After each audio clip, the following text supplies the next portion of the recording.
Bonsoir pour ce 5e épisode. Je te souhaite donc la bienvenue. Si tu es nouveau sur ce podcast, le titre donc c'est Nos miscellanées et je suis Jessie. Je te présente ce podcast dont le but est de donner du sens à notre vie, d'en découvrir le sens ou l'essence, sans faire de jeu de mots. Surtout en fait de te permettre de mettre du sens dans toutes tes activités, tous les domaines de ta vie. Et que ta vie ne soit pas seulement définie par ta profession, ton métier,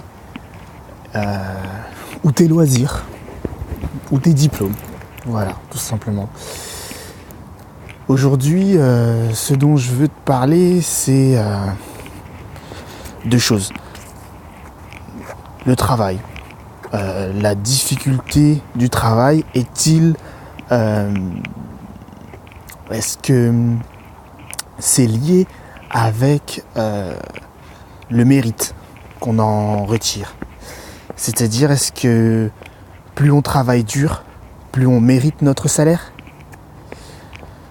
Il y a quelque chose que j'ai souvent remarqué, c'est que il y a un discours de haine et de jalousie envers les personnes qui font un travail facile et qui en retirent un revenu très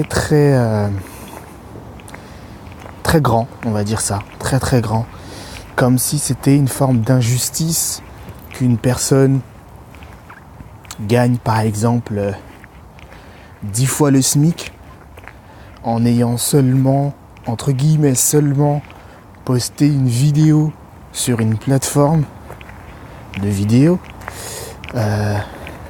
Et du coup, on attaque toutes ces personnes-là et on dénigre un petit peu leur travail parce qu'il est jugé trop facile. Trop facile de seulement poster une vidéo et on pense pas à tout le travail d'écriture, de conception, de montage qu'il peut y avoir derrière. Donc là, j'ai pris l'exemple de la vidéo, mais c'est quelque chose que je vois assez régulièrement et que je lis sur les forums, sur Facebook et tous les réseaux sociaux et même dans les discussions que j'ai avec d'autres personnes. Et auparavant, j'ai pensé pareillement.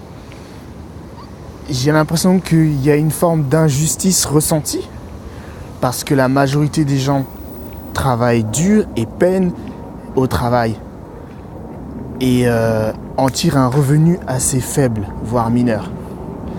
Mais du coup, doit-on rejeter la faute à cette personne qui, elle, a trouvé un moyen d'en tirer un super revenu d'une activité qui lui demande peu d'efforts? Est-ce que c'est pas une forme de jalousie? Parce qu'au final, ça nous plairait tous, je pense, de tirer un très grand revenu pour un effort moindre.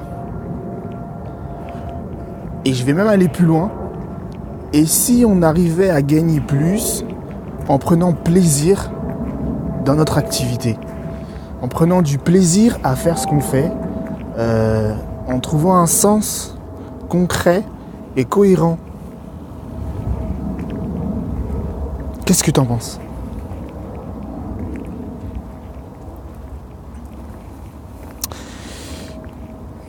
L'autre chose dont je voulais parler, c'est que tout simplement j'enregistre mes podcasts au jour le jour et le soir. Et du coup j'ai remarqué que l'avantage c'est que ça me pousse à l'action tous les jours. Quand je ne l'ai pas fait, je suis vraiment embêté. Et là par exemple, j'ai dû simplement sortir de chez moi et me mettre à enregistrer ce podcast. L'inconvénient, c'est que le faire le soir, comment est-ce que je peux dire ça ? Je peux avoir l'impression d'être sur le rush quand la journée est passée et que je ne l'ai pas fait. Même si j'ai eu la journée entière, ça c'est un avantage, la journée entière pour concevoir ce podcast, savoir de quoi je vais parler, laisser l'idée venir le matin et la laisser mûrir au cours de la journée. Donc je ne sais pas si je vais changer cette méthode, mais en tout cas je vais tester de le faire au milieu de la journée ou le matin. Est-ce que je vais le mettre en place demain ?